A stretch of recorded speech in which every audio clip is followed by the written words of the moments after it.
So Mark, after 4 years, today's the day that you announced that from October the 1st you'll be heading off to Regional Rugby Wales on a permanent basis. How do you feel about that? Yeah, well, it's a bit surreal, I guess. 4 years ago I was looking at an employment contract with Scarlets and Mark Davies on it, and reflecting that that's not something that myself or my parents or my grandparents have ever expected to see. So that was a very, very proud moment. Obviously tinged with the reality that the business was in trouble, big trouble, and the risk was that it might not be here. So it's been a fairly intense 4 years, but it's been continues to be a huge honour, a massive privilege. It's had its moments, but tremendous enjoyment and satisfaction, and to be able to move on but continue to very much contribute to Scarlets, knowing that actually it's secure now. It's got a platform to go forward. It's not something I or anybody else has to worry about now. Of course we've got things that we still need to improve, but it will survive. It is sustainable, and step by step it's getting more competitive. So I guess a lot of satisfaction, a lot of pride, but it's a little surreal letting go. Yeah, I bet it is. It's going to be different for a lot of us. But I think, you know, it's made us all contemplate and reflect, and I can't help but think back to one of the first meetings we had, and obviously as a new CEO coming in, you have the one-to-ones with us, and we had a chat in one of the boxes here, and I was trying to get across to you that it's a small business, we're only a small team, but it's quite complicated. And your line, I think, was it's only an £8 million business, JD. What can be so hard? So what are your views now? Yeah.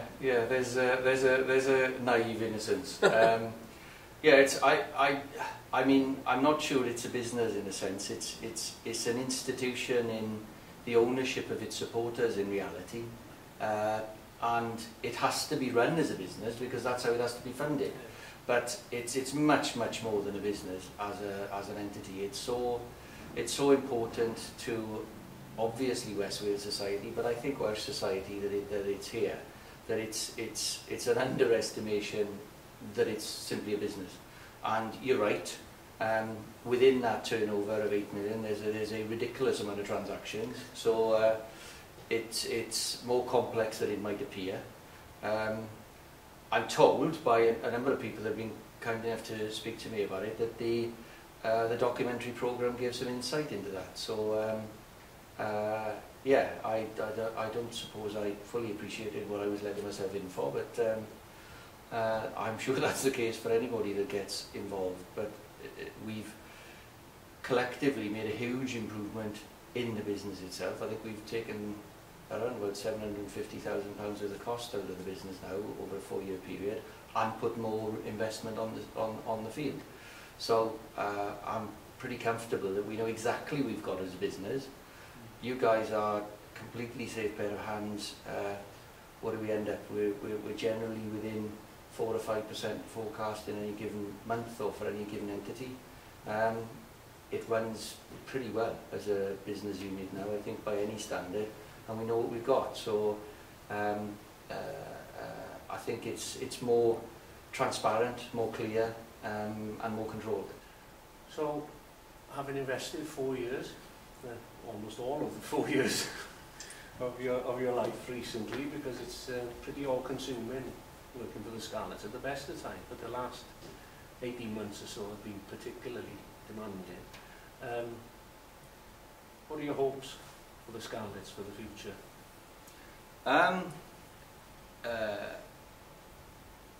I guess first of all, I'm really confident in where it's going. I think there's a great team in place in the business off the field now. The people in the business off the field are equally as driven as the people on the field. and that's great. So there's a real ambition. I think within the squad we've got the best balanced squad that we've had since I've been here, certainly, and obviously we worked that up through the Type 5, and we've had to do that step by step. We've had to manage quite a bit of transition, obviously, with the coaching groups, but I'm very pleased with how we've managed that and where I think that can take us.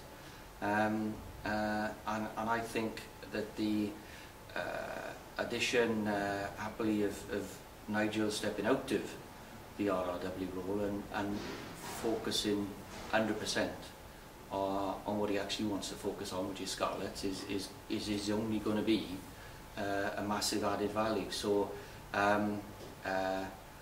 my confidence is that it's going to go forward, it's going to improve, the performance is going to improve, and it's going to deliver what we all want, and what everybody deserves, which is real success. Long, hard road. We've gone step by step, and I genuinely believe that's what's going to go. So we've worked closely together, obviously, for 4 years now. Less so recently because of the demands of first of all, the European structure, and then the WIU negotiations, shall we call them. Obviously took you out of the business for a long time. You mentioned Nigel coming back there. Any tips for me? Because obviously I'm going to have to work closely with Nigel now. You know him better than anyone. Yeah, that's a good point, yeah. You just have to remain calm and try to keep up. That's about the best advice that I could give. No, he's got, as you know, he's got a huge amount of drive. Sometimes it's hard to keep up with that drive because it's so focused. And Nigel applying that purely to Scarlets is going to be profound. And what will you miss there?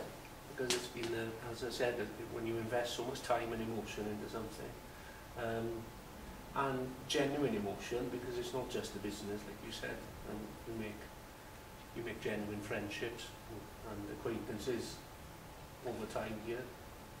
What he misses people, and in this place, people are wonderful, absolutely wonderful. Whether it's the supporters, the business partners, the sponsors, everybody is so committed and just wants the thing to achieve, and they do all they can to do that. And to work in any business where everybody involved in it is so committed on one end goal, that's really, really unusual.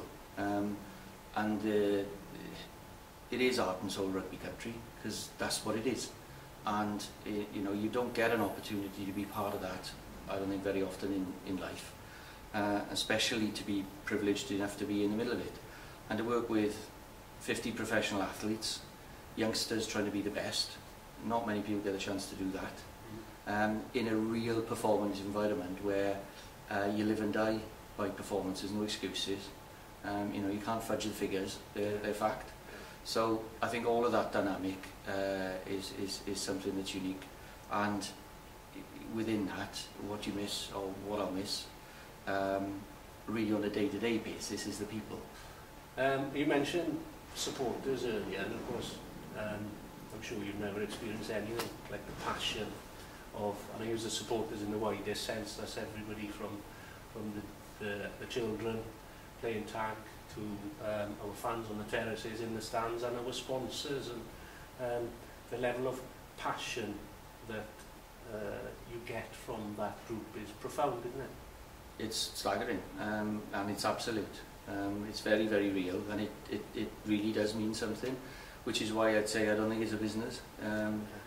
It's a part of the fabric of society, and that's quite possibly unique. It's remarkable, whether it's the passion, the commitment, the honesty, the respect, all of those things that are actually core Scarlet's value are part of everybody that is involved with and touches the business, so it's hugely strong. Obviously it's change, and sometimes change can be a concern for people, disruption, and people, I suppose, out there, the fans in particular, will be thinking, how is the Scarlets business going to cope with that change? What do you think? Yeah, I mean, change can always be unsettling, that's true. I mean, from my point of view, you always try to leave anything that you've been involved in a stronger position than it was when you started, and you don't put this much energy into something to walk away. You can't possibly put that much energy in and see it go backwards. So, you know, I've always said that particularly Scarlets has to be and is far more than any individual. Doesn't matter whether that's player, coach, member of management, you know, it's much more than that.